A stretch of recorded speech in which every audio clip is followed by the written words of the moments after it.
Okay let start.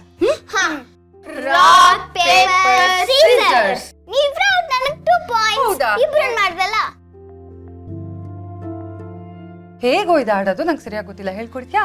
ಅದೇ ಏನ್ ಗೊತ್ತಾ, ಪೇಪರ್ ಇಟ್ಕೊಂಡು ಸೀಸರ್ ಇಟ್ಕೊಂಡ್ರೆ ಕಟ್ ಮಾಡ್ಬೇಕು, ರಾಕ್ ಇಟ್ಕೊಂಡು ಸೀಸರ್ ಇಟ್ಕೊಂಡ್ರೆ ಸೀಸರ್ನ ಮೆಂಡ್ ಮಾಡ್ಬೇಕು, ಮತ್ತೆ ಪೇಪರ್ ಇಟ್ಕೊಂಡು ರಾಕ್ ಇಟ್ಕೊಂಡ್ರೆ ಪೇಪರ್ ರಾಕ್ನ ಕ್ಲೋಸ್ ಮಾಡ್ಬಿಡ್ಬೇಕು. ಓಕೆ ಮಿಂಚು ಇವನ್ ಕರೆಕ್ಟಾಗಿ ಹೇಳ್ಕೊಡ್ತಿದ್ದಾನ ಅಥವಾ ಮೋಸ ಮಾಡ್ತಿದ್ದಾನ? ಅತ್ತೆ ನಾನು ಮೋಸ ಮಾಡ್ತೀನಾ? ಅಲ್ಲ ಅತ್ತೆ, ಇವಾಗ ಮೋಸ ಮಾಡ್ತಿಲ್ಲ. ಯಾಕಂತ ಹೇಳಿ ನೀವಿದ್ದೀರಾ ಅಲ್ವಾ, ಇಲ್ಲ ಅಂದ್ರೆ ಮೋಸ ಮಾಡ್ತಿದ್ದ. ಹೌದೇನೋ ಅಪ್ಪು? ಸುಳ್ಪುರ್ಗೆ ಯಾಕೆ ಸುಳ್ಳು ಹೇಳ್ತೀಯಾ? ಏ ಸಾಕು, ಜಗಳ ಮಾಡಬೇಡಿ. ಹಿಂಗೆಲ್ಲ ಮಾತಾಡ್ತಾರೇನೋ ಅಪ್ಪು. ಅವಳು ನಿನ್ ಸಿಸ್ಟರ್ ಅಲ್ವಾ, ನೀಟಾಗಿ ಮಾತಾಡ್ಸ್ಬೇಕು, ಜಗಳ ಮಾಡ್ದೆ ಆಟ ಆಡ್ಬೇಕು. ಸಿಸ್ಟರ್ ಆದ್ರೆ ಸುಮ್ಮನೆ ಇರ್ಬೇಕಾ? ಸಿಸ್ಟರ್ಗೆ ಈ ತರ ಎಲ್ಲ ಬೈತಾರ, ದಟ್ಸ್ ನಾಟ್ ಫೇರ್. ಪ್ರೀತಿಯಿಂದ ಇರ್ಬೇಕು ತಾನೆ, ಇಬ್ರು ಒಟ್ಟಿಗೆ ಖುಷಿಯಿಂದ ಆಟ ಆಡ್ತಾ ಇರ್ಬೇಕು ಯಾವಾಗ್ಲೂ. ಮತ್ತೆ ಶುರು ಮಾಡೋಣ ಆಟನ? ಓಕೆ. Rock paper Caesar.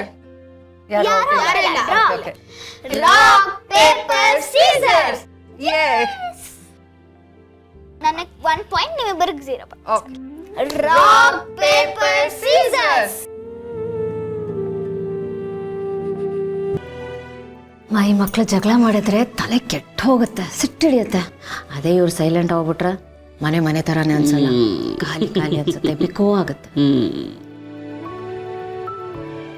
ಇವ್ರಗಳ ಜೊತೆ ಕಳೆದೋಗಿರೋ ಮಕ್ಕಳು ಇದ್ದಿದ್ರೆ ಚೆನ್ನಾಗಿರ್ತಿತ್ತಲ್ವಾ, ನಮ್ಮ ಫ್ಯಾಮಿಲಿ ಕಂಪ್ಲೀಟ್ ಆಗ್ತಿತ್ತು.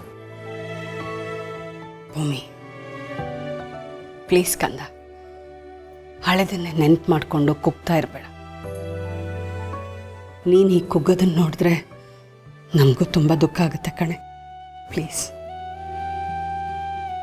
ದೇವ್ರ ನಿಯಮನೇ ಹಾಗೆ ಕಣೆ.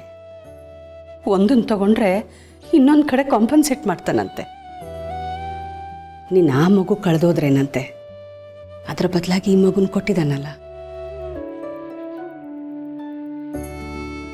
ಈಗ ನಮ್ಮ ಮಹಿಮನ್ ನೋಡು, ಆ ಮಗುನ ಕಳ್ಕೊಂಬಿಟ್ಲು. ಈಗ ಅವಳ ಹೊಟ್ಟೆನಲ್ಲಿ ಪುಟ್ಟ ಪಾಪು ಹುಟ್ಟುತ್ತಾ ಇದೆ.